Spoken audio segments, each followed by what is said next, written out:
Victor Castellano didn't build an empire by ignoring his instincts, and right now, every fiber of his being told him to listen to the trembling child before him. The boy couldn't have been more than 8 years old, barefoot and wrapped in a jacket 3 sizes too large, his eyes wide with terror, not of Victor, but for him. For 20 years, Victor had ruled the underground networks of Chicago with an iron fist. Men twice his size cowered when he entered a room. Rival families whispered his name like a curse. He'd survived 3 assassination attempts, countless betrayals, and had built a reputation as untouchable.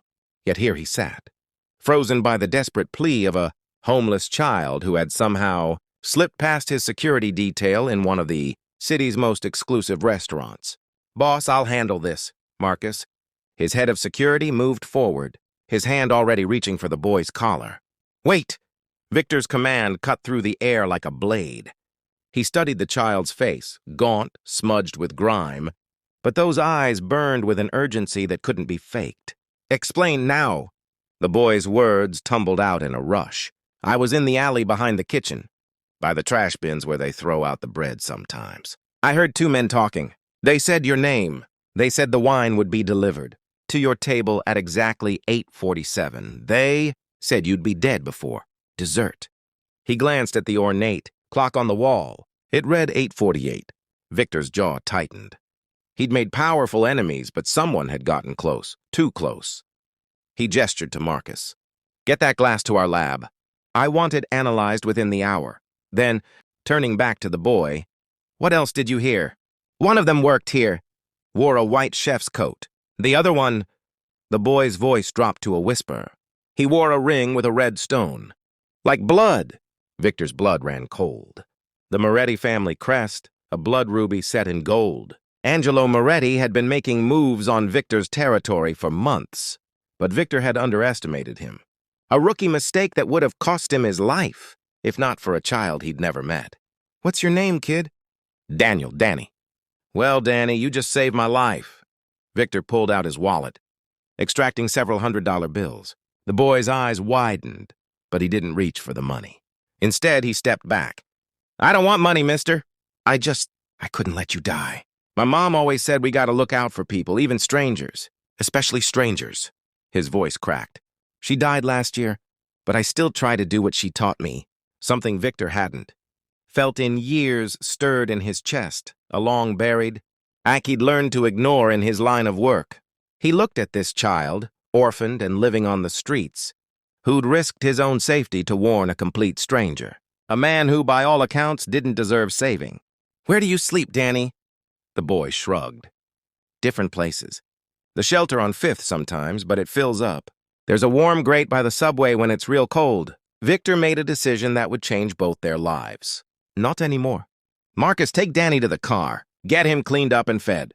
We'll figure out the rest later." "Boss, we need to move on the Moretti situation." "The Moretti situation can wait an hour. This boy needs help now."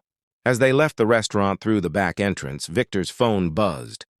The lab results came through faster than expected. His contact's message was brief but chilling. "Ricin. Enough to kill an elephant. You'd have been dead in 6 hours, tops." Victor looked at Danny, who sat in the back of the SUV clutching a sandwich. Marcus had bought from a food truck, eating like he hadn't seen a meal in days, because he probably hadn't. That night, in one of Victor's safe houses, Danny took his first hot shower in months. Victor's people brought clothes, food, everything a child might need. And as Victor watched this kid, this brave, selfless kid, finally sleep safely in a real bed, something fundamental shifted inside him. Victor had spent 2 decades believing that power meant being feared. That strength came from ruthlessness. He'd justified every dark deed as necessary survival in a brutal world. But this child, with nothing to his name, had shown more courage and humanity than Victor had displayed in years. Danny had everything to lose and nothing to gain, yet he'd acted without hesitation when someone's life was at risk. The next morning, Victor made calls. Real calls, not the kind he usually made. He contacted lawyers, social workers, people he'd never dealt with in his line of business. Within a week, he'd become Danny's legal guardian.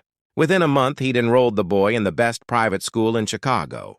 He hired tutors, therapists to help with the trauma of Danny's past.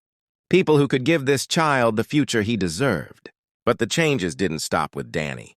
Victor began to see his empire differently. Every street corner he controlled, he saw kids like Danny. Every protection racket, every illegal operation, he saw the victims. The collateral damage he'd ignored for years. The boy who'd saved his life had inadvertently shown him what his life had become. A monument to everything Danny's mother had raised her son not to be. It took 2 years. 2 years of carefully dismantling his criminal empire, of making deals, of turning information over to authorities in exchange for immunity. 2 years of redirecting his considerable wealth and business acumen toward legitimate enterprises. He started a foundation in Danny's mother's name, Maria Torres, dedicated to helping homeless children across Chicago. Angelo Moretti and the others in Victor's former world thought he'd gone soft, that the child had made him weak. They tried to exploit it. They learned, painfully, that Victor Castellano hadn't lost his edge. He'd simply found a better use for it. Protecting kids like Danny became his new mission, and he pursued it with the same ruthless efficiency he'd once applied to building his empire. On the 5-year anniversary of that night in the restaurant, Victor stood beside 16-year-old Danny at the opening of their 10th shelter and community center. The boy had grown tall and strong, excelling in school, dreaming of becoming a doctor. He still remembered living on the streets, and he used that memory to fuel his volunteer work, helping other kids who'd once been like him. "You know what's funny?" Danny said, watching families enter the new center. "You saved me that night, but you always say I saved you."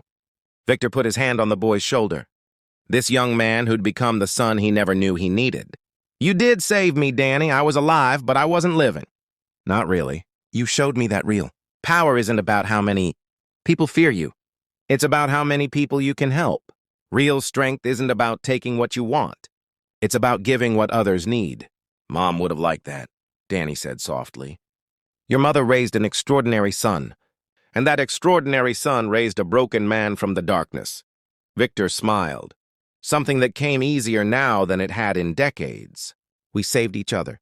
As they cut the ribbon on the new center, cameras flashing and reporters shouting questions about the reformed crime boss turned philanthropist. Victor thought about that moment 5 years ago. A poisoned glass, a desperate warning, a choice to listen to a child when he could have ignored him. Sometimes salvation comes from the most unexpected places. Sometimes the smallest voice carries the most important message. And sometimes the person you save ends up saving you right back. Danny had knocked the poison from Victor's hand that night, but he'd done something far more important. He'd knocked the poison from Victor's heart. And in doing so, he'd shown him that it's never too late to choose a different path, to become a different person, to build something meaningful from the ruins of what came before. That was the real miracle. Not that a homeless child had saved a crime boss's life, but that in saving him, the boy had shown him a life worth living.